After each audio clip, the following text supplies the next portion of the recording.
Título: Apêndice B, o grande reservatório da libido. Há considerável dificuldade sobre este assunto, que é mencionado em uma nota de rodapé e debatido em maior extensão em um outro texto. A analogia parece ter sido seu primeiro aparecimento numa nova seção acrescentada à terceira edição dos Três Ensaios, 1905d, publicada em 1915, mas preparada por Freud no outono de 1914. A passagem diz o seguinte, abre aspas, libido narcísica ou libido do ego parece ser o grande reservatório de onde são enviadas as catexias do objeto e para onde são novamente recolhidas. A catexia libidinal narcísica do ego é o estado de coisas original, realizado na primeira infância, sendo meramente abrangido pelas manifestações posteriores da libido, persistindo todavia atrás delas em seus elementos essenciais.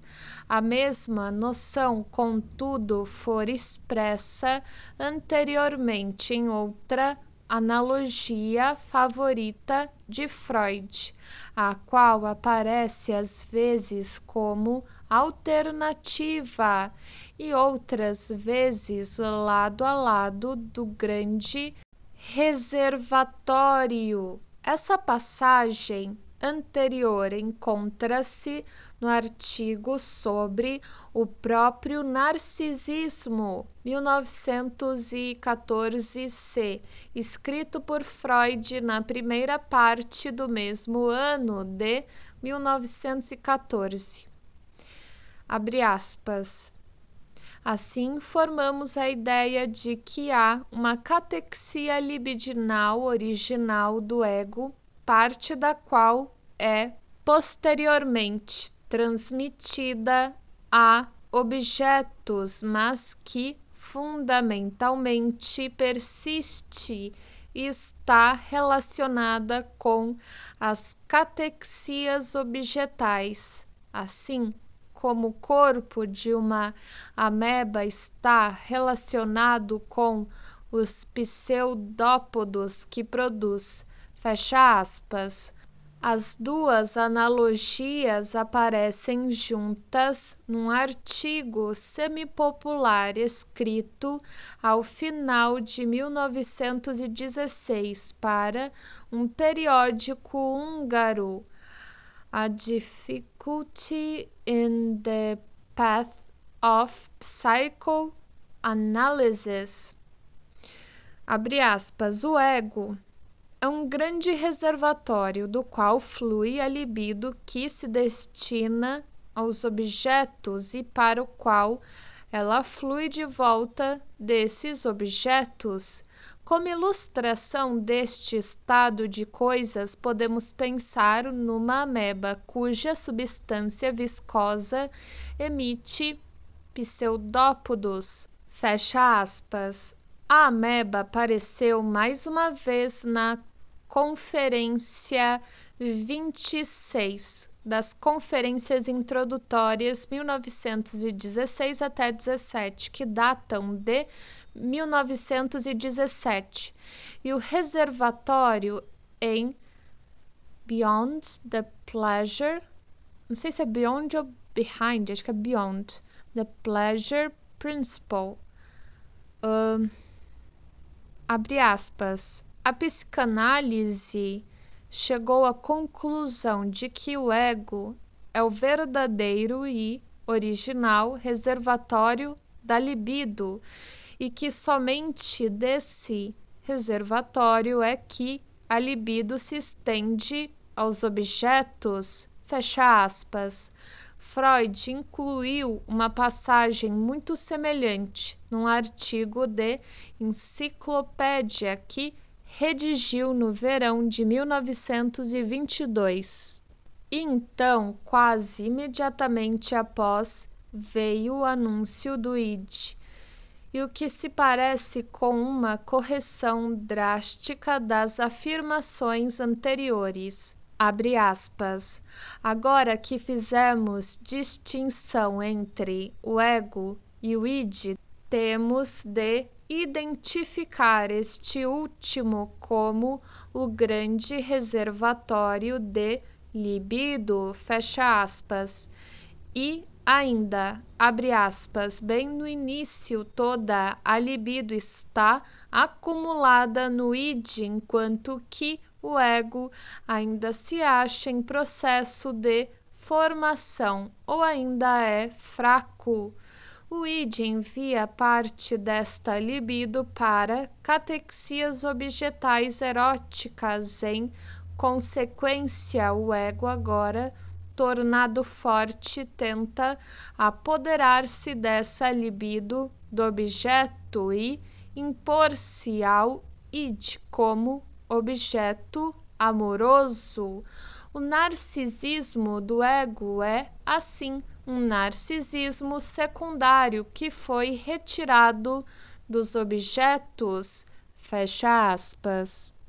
Esta nova posição parece claramente inteligível e, portanto, é um pouco perturbador depararmos-nos com a seguinte frase escrita apenas um ano pouco mais ou menos após o ego e o id, no Autobiographical Study. Abre aspas. Durante toda a vida do indivíduo, seu ego permanece sendo o grande reservatório de sua libido, do qual as catexias do objeto são enviadas e para o qual a libido pode correr novamente de volta dos objetos, fecha aspas. A frase, é verdade, ocorre no decurso de um esboço histórico do desenvolvimento da teoria psicanalítica, mas não há indicação da mudança de opinião anunciada em O Ego e o Id.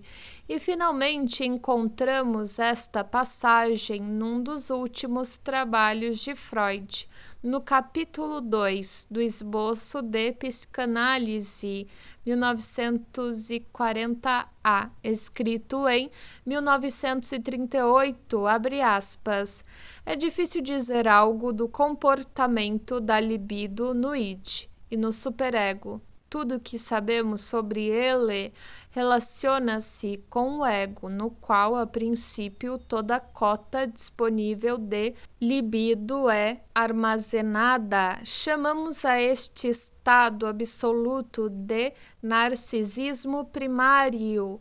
Ele perdura até o ego começar a catexizar as ideias dos objetos com a libido, a transformar a libido narcísica em libido objetal. Durante toda a vida, o ego permanece sendo o grande reservatório do qual as catexias libidinais são enviadas aos objetos e para a qual elas são também mais uma vez recolhidas, exatamente como uma ameba se conduz com os seus pseudópodos, fecha aspas.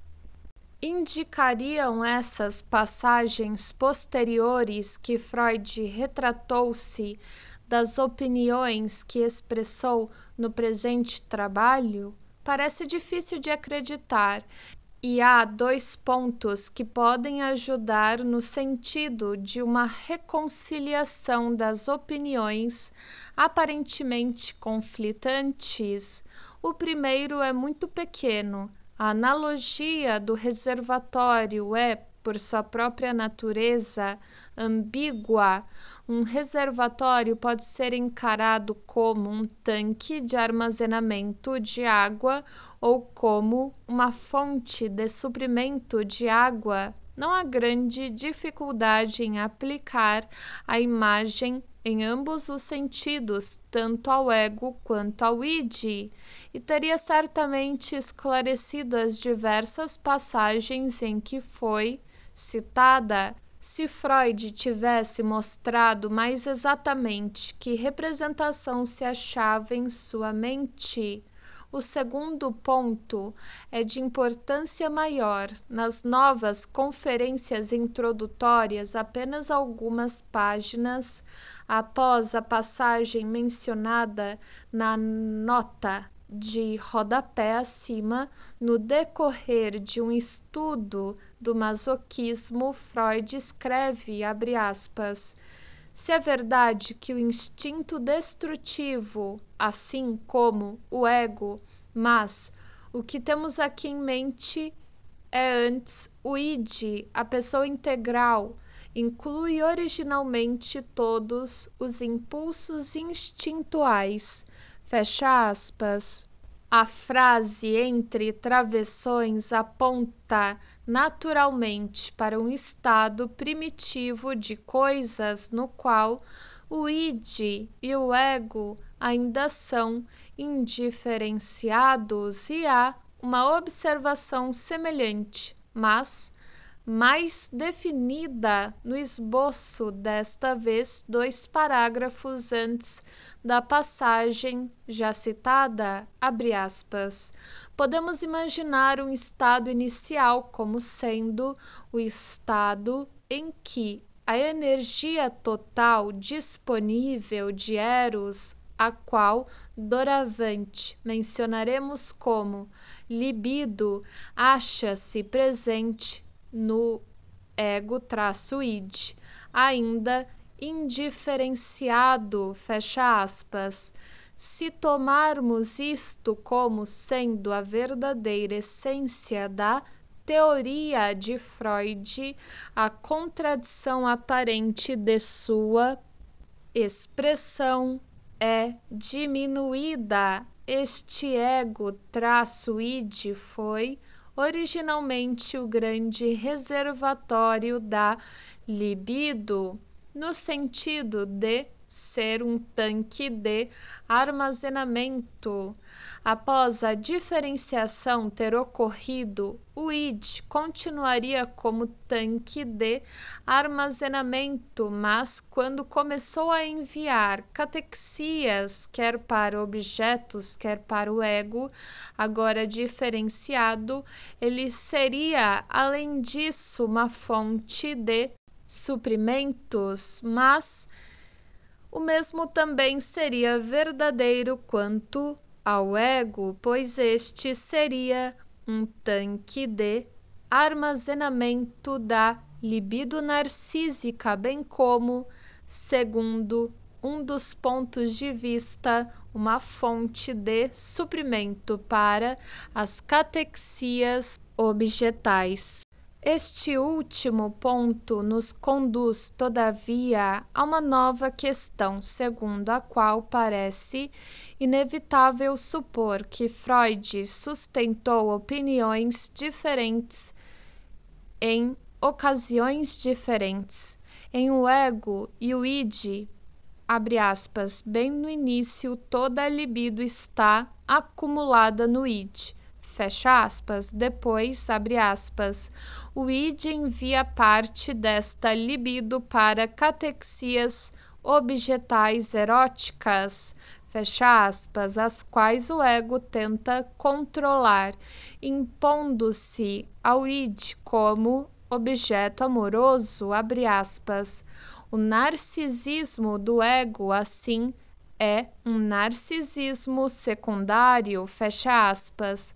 No esboço, porém, abre aspas, a princípio, toda a cota disponível de libido é armazenada no ego, fecha aspas. Abre aspas. Chamamos a este estado absoluto de narcisismo primário, fecha aspas, e abre aspas, ele perdura até o ego começar a catequizar as ideias dos objetos com a libido, fecha aspas. Dois processos diferentes parecem ser considerados nestas duas descrições. No primeiro, imagina-se as catequias objetais originais como saindo diretamente do id e só chegando ao ego indiretamente.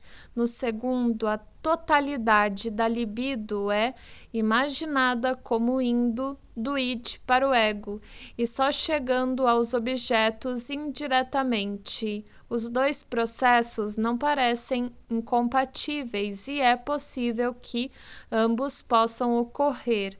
Sobre esta questão, contudo, Freud silencia.